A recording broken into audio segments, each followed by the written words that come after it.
हरिः ओम श्री गणेशाय नमः। वक्रतुंडमहाकाय सूर्यकोटि समप्रभा निर्विघ्नं कुरु मे देव सर्वकार्येषु सर्वदा। जय सिया राम, जय श्री राधे साधकों। आज हम बात करेंगे आसन के विषय में। किस कार्य में किस तरह के आसन का प्रयोग करना चाहिए, कौन सा आसन कौन सा फल प्रदान करता है, किस रंग के आसन पर बैठना चाहिए, किस कर्म में किस तरह के आसन का प्रयोग करना चाहिए, आज हम इसी के विषय में बात करेंगे।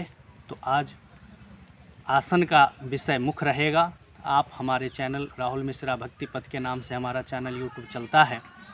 इस चैनल को सब्सक्राइब करें, लाइक करें और वीडियो को ज़्यादा से ज़्यादा शेयर करें ताकि ज़्यादा से ज़्यादा लोगों तक यह विषय पहुंच पाए। आइए बात करते हैं आसन के विषय में। तो आसन के विषय में हमारे शास्त्रों में कहा गया है, समी कास्मरी सल्लह कदम्बो वर्णस्तथा पंचासनानि स्थानि श्राद्धे देवार्चने तथा कोशयं कम्बलं चैव अजीनं पट्टमेव च दारुजं तालपत्रं व आसनं परिकल्पयेत्। यानी समी, गंभार, सोनवृक्ष, कदम्ब, खैर, रेशम, कंबल, मृगचर्म, काष्ठ, तालपत्र, इनका आसन श्राद्ध तथा देवार्चन में कहा गया है। अब किस तरह के आसन पर बैठने से क्या फल मिलता है उसके विषय में भी हम बात करेंगे। जब हम काले मृग चर्म के आसन पर बैठते हैं तो उससे क्या होता है, हमारे ज्ञान की सिद्धि होती है। जब हम व्याघ्र चर्म के आसन पर बैठते हैं तो हमारा मुक्ति का मार्ग प्रशस्त होता है। जब हम मंसवल्कल आसन पर बैठते हैं तो व्याधि से मुक्ति मिलती है। कंबल के आसन पर बैठकर जब हम कोई पूजा पाठ जप करते हैं तो क्या होता है, हमारे दुख की निवृत्ति होती है। अभिचार कर्म यानी मारण, मोहन, उच्चाटन आदि में किस तरह के आसन का प्रयोग करना चाहिए। वैसे तो अभिचार कर्म करना ही नहीं चाहिए, ये तो सदा गलत है।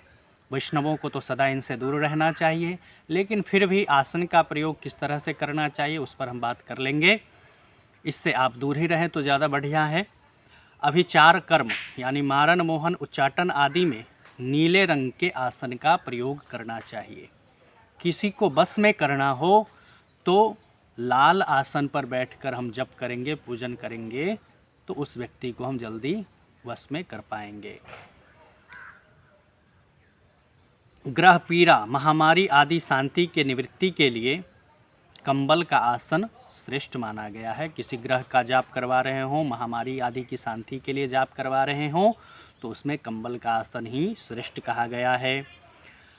अब जितने भी शुभ कार्य हैं सभी चित्र आदि कार्यों में, शुभ कार्यों में कंबल का आसन समस्त कार्यों में श्रेष्ठ कहा गया है। यानी किसी भी कार्य के लिए आप कंबल के आसन का प्रयोग कर सकते हैं।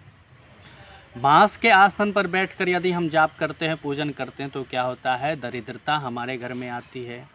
पत्थर के आसन पर बैठकर यदि हम जाप पूजन करते हैं तो क्या होता है, हमारी व्याधियां बढ़ती हैं, हमारे घर में व्याधि आती है।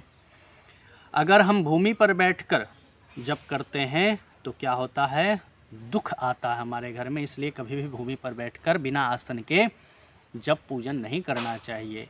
कोई हमारे घर में आवे भी, कोई ब्राह्मण आ रहे हैं, कोई अतिथि, कोई साधु, कोई संत आ रहे हैं तो उनको भी आसन अवश्य देना चाहिए। ना ही बिना आसन के बैठना चाहिए, ना बिना आसन के किन्हीं को बिठाना चाहिए।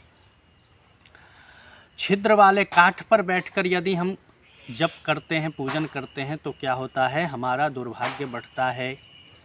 तृण आसन पर बैठकर यदि हम पूजन पाठ करते हैं, कोई तिनका ही रख लेते हैं, तृण पर बैठ जाते हैं तो क्या होता है, हमारे धन का और यश का नाश होता है।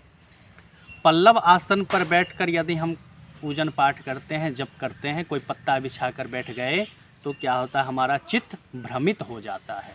तो इसलिए जिस तरह के आसन का और भी बहुत सारे आसन होते हैं, शनि आदि के मंत्र के जाप में कंबल का आसन आपको बता ही दिया। ग्रह पीड़ा, महामारी के लिए भगवान विष्णु से संबंधित कोई जप आदि कर रहे हैं तो पीले रंग के आसन पर बैठिए। भगवान शिव के संबंधित कोई जब पूजन कर रहे हैं तो सफ़ेद आसन पर भी बैठ सकते हैं आप, लाल आसन पर भी बैठ सकते हैं और काले आसन पर भी बैठ सकते हैं। तो अलग अलग आसन का अलग अलग महत्व होता है। किस तरह के आसन पर बैठने से क्या फल मिलता है, आज हमने इसी के विषय में बात किया। आगे हम फिर किसी नए विषय के साथ उपस्थित होंगे। तब तक हमको आज्ञा दें। जय सिया राम, जय श्री राधे।